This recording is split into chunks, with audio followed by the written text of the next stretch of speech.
Hey there, Blip here, and today for you guys I have the patch notes for Frost Mage, which is very simply a 9% damage buff.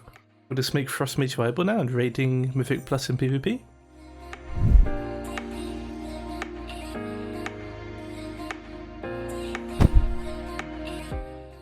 So right now, Frost Mage is really not delivering in a few departments. In PvP, it's not because they're bad, it's simply because the meta is not designed for them. It's so fast paced at the moment that you just won't see Frost Mages being played too often, because people are just getting one-shots, where Frost Mage really excels at those longer games where they can control people and buy time for the trinkets to be used up and then kill people. In Mythic Plus, Frost Mage is really weaker than Fire right now, because the only reason Fire is really strong is because they have uncapped AoE on their Flame Strike, which allows them to do really good damage in big pools, and there's not really any other classes that can do that right now. Frost Mage unfortunately is target capped on their Frozen Orb and on their Legendary, the Glacial Fragments, so this buff won't really change that dynamic, I don't think.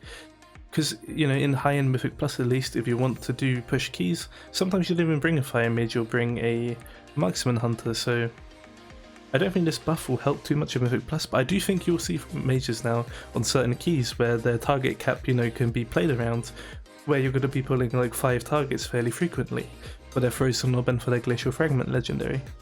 And in raiding, well, I think it's a bit more diverse in that situation. So first, let's take a look here at the statistics for Mythic raiding right now. As you can see, Fire Mage is doing fairly well, but Frost Mage is not doing too well. This is 95th percentile, so only the top, you know, logs of each boss is being calculated here. If we go to max percentile, you'll probably see something a bit better. But yeah, it's not too much better, and Assassination Rogue is really suffering. Fire Mage is doing really well because if they get good RNG, they'll be doing really good damage. And I think the thing is with Frost Mage right now, with these sorts of statistics, when you're looking at these, just take it with a grain of salt. You have to remember that all the good mages in the top guilds can't really play Frost right now, because if they were to play Frost, they would have to be Venthyr, and that means that they wouldn't be able to play Fire Mage if Fire Mage was good. Because as a Fire Mage, you have to be playing Night Fae, because Night Fae is an insanely good covenant for them. So that means that all the good Frost Mages, if they were to play Frost Mages in their good guild, they would get benched, so most of them have to play Fire Mage. Now you could say, why don't they just swap to Venthyr now that they have, you know, this buff coming in and they could do it? Well, it's too risky, right? We know that Fire Mage is good for pretty much the whole of the raid, so why would you swap to Frost and take a risk when that also comes with a 2-week cooldown on swapping Covenants, because you can't go back to the Covenant you left for like a 2-week period, which would mean that if they did that at a crucial time in progress, and then Frost wasn't good, they would get pretty destroyed and probably benched and maybe even kicked from their guild for taking such an unnecessary risk. So as a result, I don't expect Frost to just change overnight. What I will say is you'll probably see some Frost Mages actually popping off on some bosses and actually keeping up or doing better than Fire Mage, because the 10% buff is actually bigger than you think. When you combine this with the Venthyr Covenant, so this is on Wowhead's page, you can go look at this up if you want to, you can see the link up here. This is a really good tool for taking a look at the renown levels and the pathing and everything you want to do. If you're a Venthyr Frost Mage, you're going to be playing with the Nadia Soulbind, and soon, in about 2 weeks from now, a bit less than that, you'll get your 25th renown slot, which means they'll get their double potency. So when you combine that with the 9% damage increase, they're going to be doing a lot more damage. Whereas Fire right now already has their double potency with the Night Fae, because they had it at renown 13, and unlike any other Soulbind.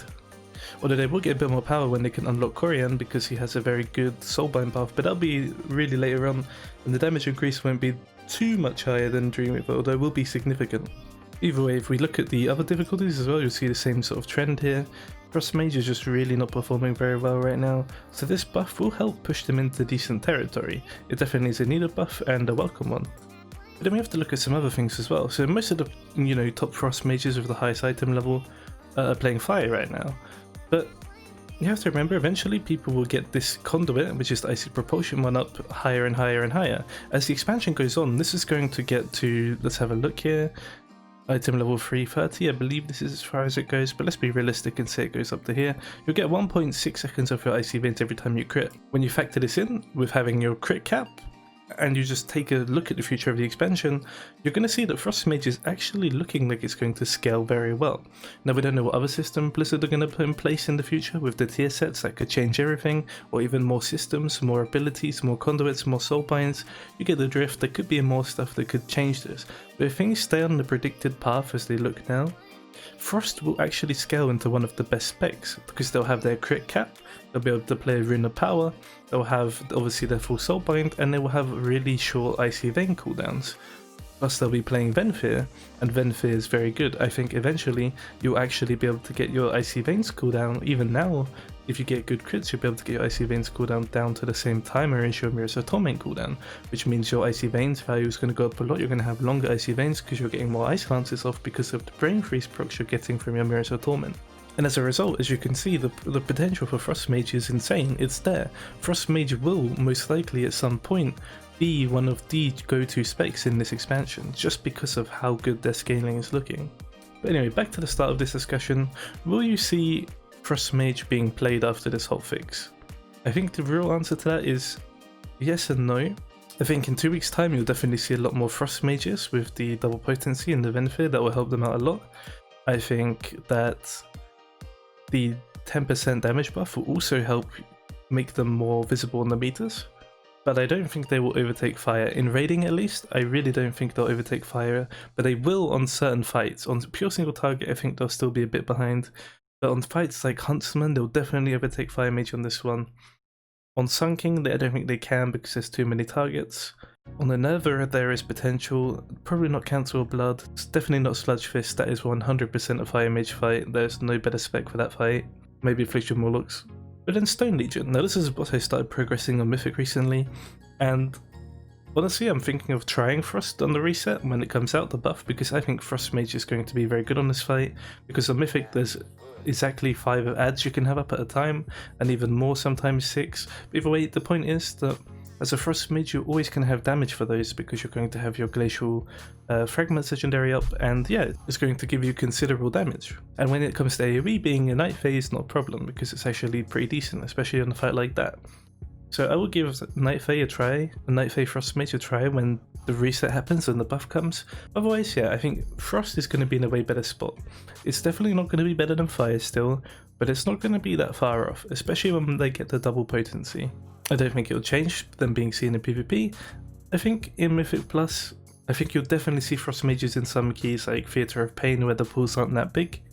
And in raiding, yeah, for sure, as I just went over, I believe you will definitely start seeing a lot of Frost Mages. But remember right now, as you can see, like there's 212 Frost Mages that have the top ranking on Shriekwing, when like most good mages right now have around 223, 222 item level.